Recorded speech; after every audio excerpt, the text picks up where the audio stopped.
जब इस मामले पर सुनवाई होती है, क्या कहता है कोर्ट? सीएम योगी इस वक्त श्रावस्ती से क्या कुछ कह रहे हैं, सीधे रुख करते हैं। एक टापू में फंस गए थे। अचानक राप्ती नदी में पानी आ गया और धैर्य खोए बगैर महिला और बच्चों के 11 लोगों की टोली अपने मोबाइल फोन का इस्तेमाल करके 118 पर उन्होंने फोन कॉल किया, डायल 100 को कॉल किया और फिर पुलिस की टीम वहां पहुंचती है। पीएसी के बहादुर जवानों ने उन 11 के 11 लोगों को, जिनमें 5 बच्चे थे, 6 महिलाएं थी, उन सबको सुरक्षित वहां से निकाल करके आज आपके सामने देखा होगा कि जिस महिला ने सूचना दी उसको और उनके साथ एक पुरुष थे, उनको हमने सम्मानित किया। और पीएसी के उन जवानों को जिन्होंने अंधेरे में स्वयं की परवाह के बगैर उन 11 लोगों की जान बचाने में अपना योगदान किया, उन सबको भी हमने यहाँ पे भी प्रमाण पत्र दिया है। और उन सभी जवानों को भी, इस पूरे अभियान के साथ जुड़े हुए जो भी जवान थे, उनको एक स्पेशल हम लोग इनाम भी देंगे। साथ साथ जिस महिला ने और उनके साथ जिस पुरुष ने इसको बचाने में योगदान दिया है, उनके लिए भी नगद पुरस्कार की घोषणा हम अलग से उनको करेंगे। सरकार की पहले से ही व्यवस्था है। हम लोग जब 2017 में सरकार में आए थे तो हम लोगों ने एक व्यवस्था बनाई थी कि आपदा के कारण अगर कहीं कोई जनहानि होती है, उस परिवार को तत्काल 4 लाख रुपए की सहायता प्राप्त हो जाए। मानव वन्य जीव संघर्ष में अगर किसी कोई जनहानि होती है तो वहां पर भी 4 लाख की सहायता दे दी जाए। कहीं सर्पदंश से किसी व्यक्ति की मृत्यु होती है, उस परिवार को भी सहायता के रूप में ये राशि उपलब्ध करा दी जाए। कहीं पर कोई आकाशीय बिजली से कोई किसान की, कोई बटाईदार की, किसान के परिवार के किसी सदस्य की असामयिक मृत्यु होती है, उसके परिवार को भी आपदा राहत कोष से तत्काल सहायता राशि या फिर कृषक दुर्घटना बीमा योजना के अंतर्गत राशि उपलब्ध करवा करके उस परिवार को संबल प्रदान किया जाए। और आज यहाँ पर 4 ऐसे परिवार जिन्होंने अचानक आई बाढ़ के कारण अपने परिवारजनों को खोया है, उनको भी 4-4 लाख रुपए की सहायता यहाँ पर प्रदान की गई है। उन सभी पीड़ित परिवारों के प्रति मेरी संवेदना है, राज्य सरकार की पूरी संवेदना है, केंद्र सरकार की पूरी संवेदना है। बाढ़ बचाव के लिए सरकार के द्वारा प्रयास किए गए हैं, लेकिन जहां पर नदी की क्षमता केवल 30,000 क्यूसिक वाटर की को वहन करने की हो, अगर अचानक 3 लाख क्यूसिक वाटर उसमें आ जाए तो स्वाभाविक रूप से सारी तैयारियां धरी की धरी रह जाती हैं। और यही हुआ जब नेपाल के अंदर अत्यधिक बारिश हुई, उन्होंने अपने वहाँ की सभी रेगुलेटर और डैम के बांध के फाटक खोले। अचानक जल प्रवाह से सभी नदियां जल प्लावित हुई। केवल राप्ती नदी की स्थिति नहीं है, सरयू जी में भी काफ़ी बड़े पैमाने पे बाढ़ आई।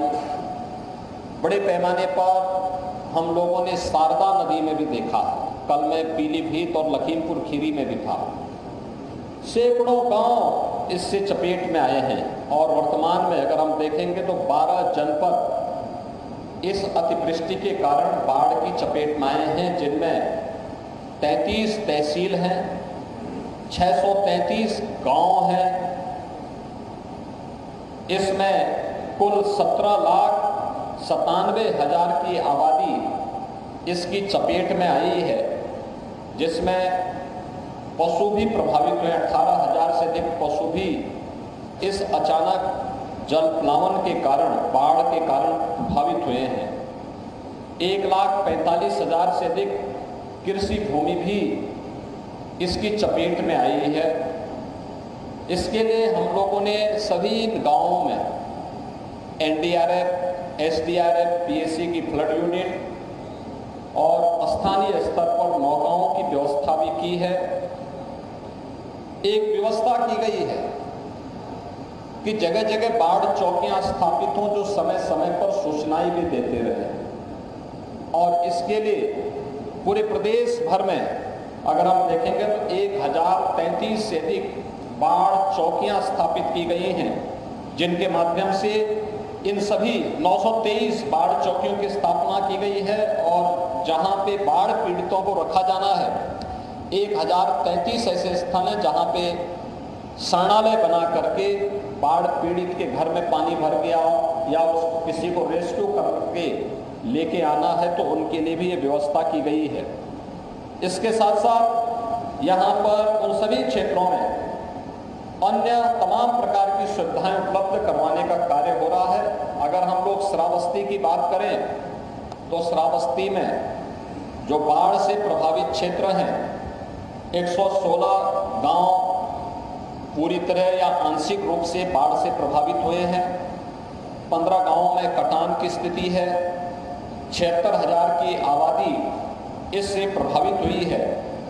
23,500 से अधिक कृषि भूमि बाढ़ की चपेट में आई है। यहाँ पर बचाव और राहत कार्य के लिए एनडीआरएफ पीएसी के फ्लड यूनिट और एसडीआरएफ को भी लगाया गया है, जिसमें मोटर बोट के साथ में वहाँ पर अन्य बचाव के कार्य कर रहे हैं। नौकाओं की व्यवस्था भी की गई है। इसके साथ ही यहाँ पे 4 जनहानि जनपद में हुई है। इसके अतिरिक्त यहाँ पर प्रदेश सरकार ने पहले से व्यवस्था की है कि जो भी व्यक्ति इन बाढ़ की चपेट में या जो गांव मेरुंड होते हैं बाढ़ की चपेट में आते हैं, उनके लिए राहत पैकेट की व्यवस्था, जिसमें से कुछ राहत पैकेट अभी आपके सामने हम लोगों ने वितरित किए हैं, जिसमें पहले पैकेट में 5 किलो लाई है, 2 किलो इसमें भुना चना है, 1 किलो गुड़ है, 10 पैकेट बिस्किट है, 1 माचिस की पैकेट है, 1 पैकेट मोमबत्ती है, नहाने के साबुन है, 20 लीटर का एक पानी के लिए जैरकिन है और तिरपाल भी उनमें प्रदान किया जा रहा है। दूसरे पैकेट में है 10 किलो आटा, 10 किलो चावल, 2 किलो अरहर की दाल, 10 किलो आलू, 2 हल्दी मिर्च मसाला और 1 लीटर सरसों के तेल के साथ ही नमक आदि भी उसके साथ उन्हें उपलब्ध करवाने का कार्य सरकार के द्वारा आपदा राहत निधि से उन्हें उपलब्ध करवाने का कार्य किया जा रहा है। हमने प्रशासन को पहले ही कहा है कि हमें पूरे बरसात भर यानी अक्टूबर तक की व्यवस्था पहले से बना के रखनी होगी, क्योंकि इस बार औसत से अधिक बरसात होने की संभावना है। इसके लिए हमारी तैयारी होनी चाहिए, जिससे कोई भी व्यक्ति भूखा न रहने पाए।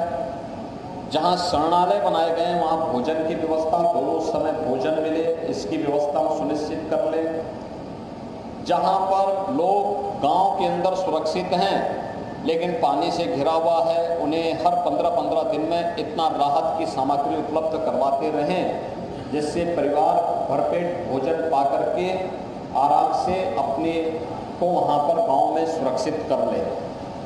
नदी कटान की दृष्टि से जो क्षेत्र हैं वहाँ पर जो भी तैयारी होनी है, बरसात के समय जल भराव के कारण एंटी स्नेक वेनम यानी सांप के काटने पर वैक्सीन देने के लिए, कुत्ता या किसी जानवर के काटने से रेबीज का खतरा होता है तो एंटी रेबीज के वैक्सीन भी उपलब्ध करवाने के लिए कहा गया है, और सभी ऐसे सीएससी में उपलब्ध करवाने की तैयारी के साथ सरकार कार्य कर रही है।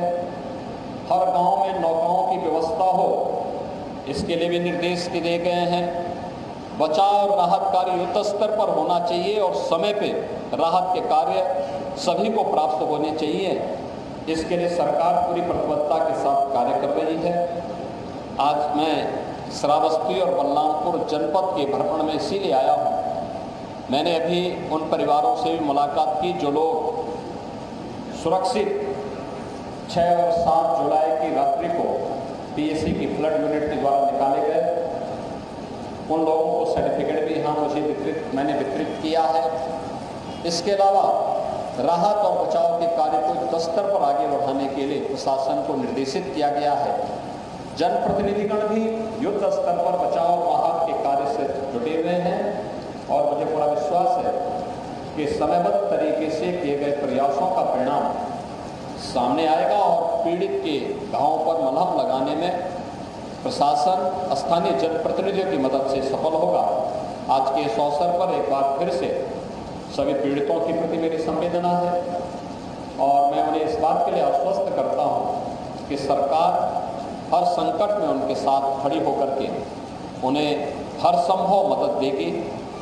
हम सब मां पाटेश्वरी से ही प्रार्थना करते हैं कि वे इस क्षेत्र में इस प्रकार की आपदा से अस्थायी राहत देकर के यहाँ के लोगों को संबल प्रदान करें। आप सबके प्रति मेरी शुभकामनाएं हैं। धन्यवाद। जय हिंद। बहुत बहुत धन्यवाद माननीय मुख्यमंत्री। थे नदी कटान के क्षेत्रों पर विशेष तैयारी की जा रही है, इस बात का उन्होंने जिक्र किया। एंटी स्नेक वेनम के जरिए भी मदद पहुंचाई जा रही है। जो आकाशीय बिजली की चपेट में आ जाते हैं उनके लिए भी सरकार लगातार खड़ी हुई है। राहत की सामग्री उपलब्ध कराई जाए, इसके लिए प्रतिबद्ध है सरकार। नदी कटान के क्षेत्रों में भी विशेष तैयारी की गई है जिससे लोगों को परेशानी ना हो। एंटी स्नेक वेनम के इंजेक्शन की भी तैयारी है। बचाव कार्य के निर्देश भी दिए गए हैं और जो मदद कर रहे हैं ऐसे में उनको भी इनाम राशि दी जाएगी। इस बात का भी उन्होंने जिक्र किया। कल जिस तरीके से रेस्क्यू किया गया कुछ लोगों को, उसमें जिन जिन लोगों ने मदद की है उनके लिए भी विशेष इनाम दिया जाएगा, उनको भी सम्मान किया जाएगा। इस बात का भी सीएम योगी ने जिक्र किया है। मैंने बाढ़ पीड़ितों से भी मुलाकात की है। सीएम योगी ने कहा राहत की सामग्री भी उपलब्ध कराई जा रही है और जहां जहां ऐसी दिक्कतें आ रही हैं, बाढ़ प्रभावित इलाका है, वहां सरकार लगातार, पुलिस प्रशासन लगातार वहां पर मौजूद है।